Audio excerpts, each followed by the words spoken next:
Вот, посмотрите, вот такой баннер. Въезд в Кировск и Апатиты запрещен постановлением губернатора Мурманской области. Кировск и Апатиты — это города. И в Кировск мы хотели заехать, потому что мы хотели подняться в горы Хибины. Ну, сейчас отсюда они видны плохо, но это прям высокие уже горы. Это уже горы, это не сопки. Но вот мы сейчас не понимаем, можно туда въехать или нельзя, или нам придется с другой стороны в эти горы как-то заезжать. Короче, Юля сейчас гуглит. Пока Юля гуглит, мы пойдем смотреть ступу. Вот она, многогранность русской культуры. Посмотрите, просто на Кольском полуострове, на русском севере стоит традиционная буддийская ступа. Это невероятно. Я очень хотел ее увидеть, это очень здорово. Там какие-то флажки висят. Давайте посмотрим. Здесь везде цветы. А здесь такие вот флажки. Кипятим воду. Юля, ты уже пользовалась газовой горелкой походной? Нет. Это твой первый раз, когда ты используешь походную газовую горелку? Сама, да. Я смотрела, как ты используешь. Только смотрела, как я ее использую. Ну давай попробуем. Что делать? Включай газ. Вертеть? Да, крути. Куда? Ну там плюсик где? В сторону плюса. Поджигать? Когда пойдет газ, тогда поджигай. Еще. Все, поджигай. Все, молодец. Горит? Да, горит.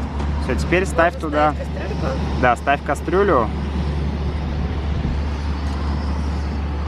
Закрывать? Да, и закрывай крышкой. Крышкой? Крышкой, да, вот этой. Все. Все? Да, только у тебя, смотри, неровно стоит, видишь? Немножко подвинь вперед. Вперед, туда?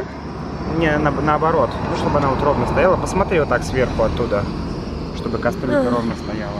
Вот так ровно. В принципе, нормально, да, она маленькая. А что это за дым? Это не дым, это тепло, которое идет от газа. Короче, мы сейчас кипятим чай, потому что мы поели. Юля сделала в дороге сэндвичи. Юля теперь умеет резать огурцы прямо в дороге, Да. солить огурцы прямо в дороге, делать сэндвичи в дороге. Юля меня в дороге кормит. Она делает офигенные сэндвичи, ну или бутерброды. И меня ими кормит. И мы, получается, мы едем, одновременно едим. Сейчас будем еще пить чай.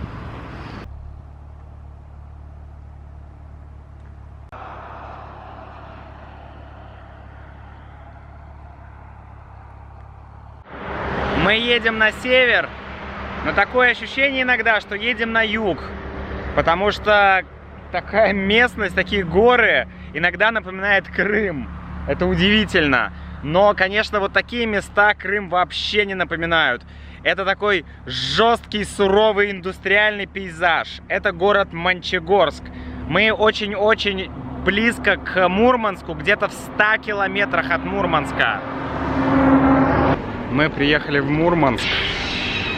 И вот мы находимся на площади 5 углов. Площадь 5 углов. Я не знаю, где здесь именно 5 углов, но мы можем попробовать посчитать. Так, это первый угол, это второй угол, там третий, четвертый, пятый. Ну, вроде похоже, да. В Питере тоже есть улица 5 углов, и она выглядит немножко по-другому. Мы сюда добирались с трудом, потому что последние 50 километров до Мурманска дорога была просто отвратительная, просто ужасная, ее практически не было. Я не знаю, как так. Вся трасса от Питера почти до Мурманска была нормальная, но вот этот последний кусок, это была дикая жесть. Это был самый раздолбанный кусок на протяжении всей трассы. Мы приехали, очень устали и сразу завалились спать. Да, сколько мы проспали? Часа 2. Часа 2 мы проспали, да, и сейчас вышли погулять. Вот мы дошли, ой, ничего себе, смотри, на маршрутке написано по-китайски. Маршрутка едет, да. Да, я читал, что здесь очень много китайских надписей, потому что китайских туристов здесь много, есть поверье. Я говорил об этом в подкасте, что китайцы думают, что если зачать ребенка во время северного сияния, то он будет счастливым или успешным, что-то такое. Если вы из Китая, расскажите, есть ли такое поверье? Мы опоздали. Буквально пару дней назад закончились полярные дни. Полярный день. Это когда солнце не заходит. Вот смотрите, сейчас 9 часов вечера, а еще солнце довольно высоко. Но сейчас идут белые ночи, да, Юля? Да, белые ночи. То есть солнце садится, но тем не менее всю ночь светло, как днем, практически. Чуть-чуть смеркается. Это очень прикольно, но, конечно, очень хотелось повидать именно полярный день. Но я думаю, что мы практически видим полярный день, да? Безусловно, потому что солнце, даже если сядет, оно сядет где-то ближе, там, к 12:30 ночи. Да, где-то в 12:30 солнце начнет садиться. Так что можно гулять всю ночь? Да? Что нас удивило, так это цены. Цены здесь московские, да? Да, на жилье, на кофе, но еду мы еще не покупаем. Да, еду. И в супермаркете овощи и фрукты стоят в 3 раза дороже, чем в Москве или в Питере, потому что это город северный, здесь ничего не растет, и доставить сюда какие-то фрукты, овощи свежие, это сложно, поэтому они здесь дорогие.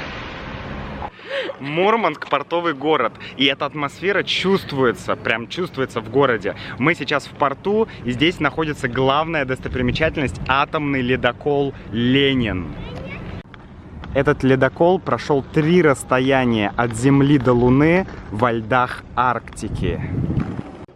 Он начал работать в 1959 году и прослужил 30 лет, а сейчас это музей.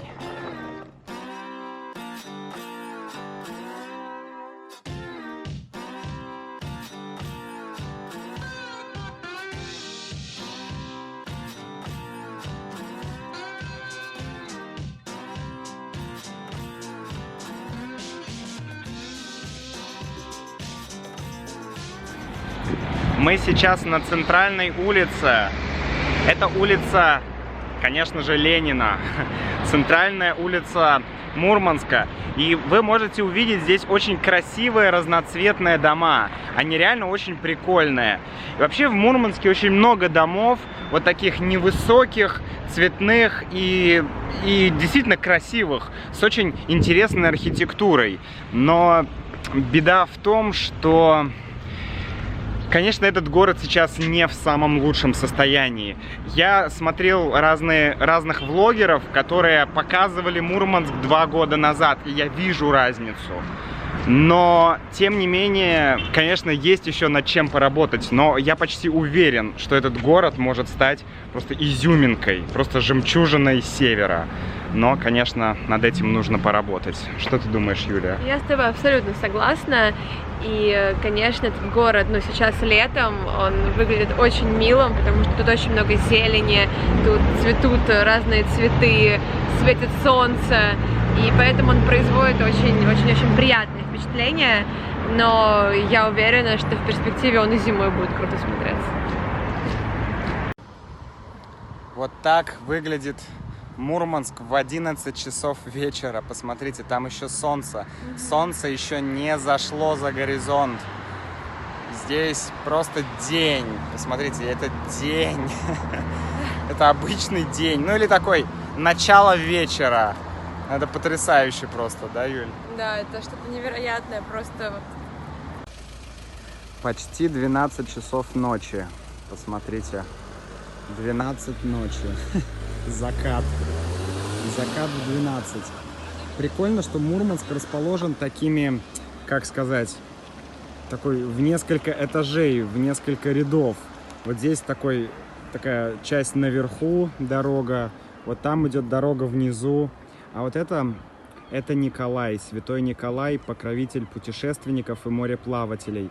И он смотрит как раз на порт и на залив.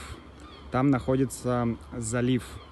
И он не замерзает. Поэтому здесь построили город, чтобы корабли могли ходить здесь и возить какие-то товары, какие-то грузы.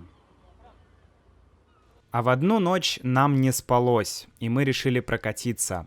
Мы с Юлей доехали до гигантского мемориала защитникам советского Заполярья в годы Великой Отечественной войны.